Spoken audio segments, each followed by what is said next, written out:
November 11th, 1918. The guns fall silent. Church bells ring across Europe. Crowds celebrate in the streets, believing the nightmare is finally over. But here's the uncomfortable truth. World War I didn't really end in 1918. It merely changed shape.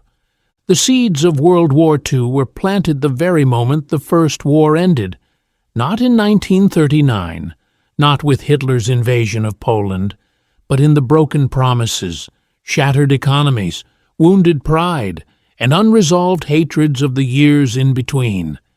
This is not the simple story of one dictator or one invasion.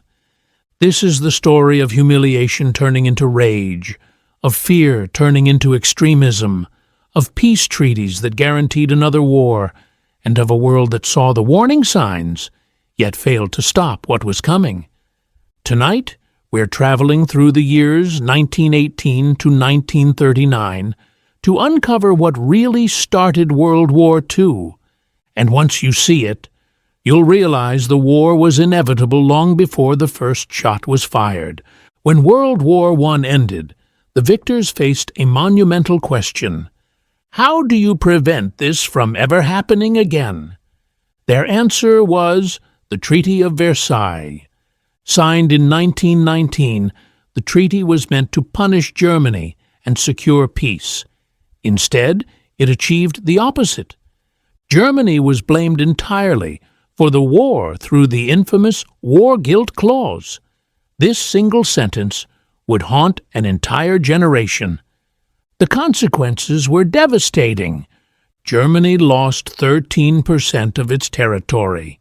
Its military was reduced to a shadow of itself. Its navy dismantled. Its air force banned entirely. And it was forced to pay massive war reparations, the equivalent of hundreds of billions today. To many Germans, this was not peace. It was humiliation. German veterans returned home not as heroes, but as symbols of defeat. National pride collapsed. Democracy was blamed for surrender, and a dangerous myth began to spread, that Germany had been betrayed from within. This resentment didn't fade, it fermented. Germany tried democracy. The Weimar Republic was born from defeat, fragile, controversial, and constantly under attack from both extremes. Almost immediately, it faced crisis after crisis. Hyperinflation, when money became worthless. By 1923, Germany's economy collapsed. Money lost value so fast that workers were paid twice a day, so they could rush to spend their wages before prices doubled. People used banknotes as wallpaper. Life savings vanished overnight. And when people lose everything, they lose faith in the system. Political chaos, assassinations, uprisings, attempted coups. Germany became a battlefield without a war. And in this chaos, extremist voices grew louder. One of them belonged to a failed artist, a war veteran, and a gifted speaker named Adolf Hitler. At first, few took him seriously. That would prove to be a catastrophic mistake. For a brief moment, it seemed like Europe might recover. American loans stabilized Germany's economy. Culture flourished. Cities like Berlin became symbols of modernity, art, and innovation. But this stability was an illusion. Germany's recovery depended entirely on foreign money, especially from the United States. And when that money disappeared, everything collapsed. October 1929. The Wall Street crash sends shockwaves around the world. American banks demand their loans back. Germany's economy implodes. Unemployment skyrockets to over 6 million. Factories close. Families starve. Democracy, once again, is blamed. And in times of desperation, people don't choose moderation. They choose certainty. The Nazi Party promised jobs, national pride, a strong Germany, and someone to blame. In 1933, Adolf Hitler was appointed Chancellor of Germany. The war's most dangerous phase had just begun. Germany was not alone. Across Europe, fear and instability gave rise to authoritarian leaders. Italy, Mussolini's fascist blueprint. Italy felt cheated after World War I. Benito Mussolini exploited that anger, promising a new Roman Empire. Fascism offered order, power, and unity at the cost of freedom. Japan, militarism and expansion. Japan faced economic crisis and limited resources. Its solution? Expansion. By 1931, Japan invaded Manchuria, signaling that the world order was unraveling. The League of Nations protested. Japan ignored it, and nothing happened. A dangerous lesson was learned. Aggression had no consequences. The League of Nations was designed to prevent war, but it had fatal weaknesses.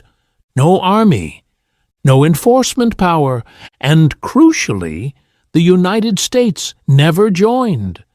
Every time aggression occurred, the League hesitated. Every time it hesitated, dictators grew bolder. The world was sleepwalking toward disaster. Once in power, Hitler moved fast. He crushed opposition, silenced the press, and began rebuilding Germany's military in direct violation of the Treaty of Versailles. Then came the test.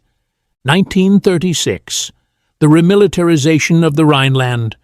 German troops marched into a demilitarized zone. They were under strict orders to retreat if confronted. France and Britain did nothing. Hitler later admitted, "The 48 hours after the march into the Rhineland were the most nerve-wracking of my life." The gamble paid off. And Hitler learned the most dangerous lesson of all. No one would stop him. The Spanish Civil War became a rehearsal for World War II. Germany and Italy supported the fascist forces. The Soviet Union backed the opposition. New weapons were tested. Cities were bombed from the air. Guernica burned, and the world watched. Another warning ignored. Britain and France were desperate to avoid another war. Their strategy was appeasement, giving Hitler what he wanted, hoping he'd stop. The Anschluss. Austria was annexed. No resistance. No consequences. The Munich Agreement. Czechoslovakia was sacrificed for peace in our time. Hitler promised no more expansion. He was lying. In August 1939, the unthinkable happened. Germany and the Soviet Union signed a non-aggression pact. Europe froze. On September 1st, 1939, German forces invaded Poland. 2 days later, Britain and France declared war. World War II had begun. But in truth, it had started 21 years earlier. World War II was not an accident.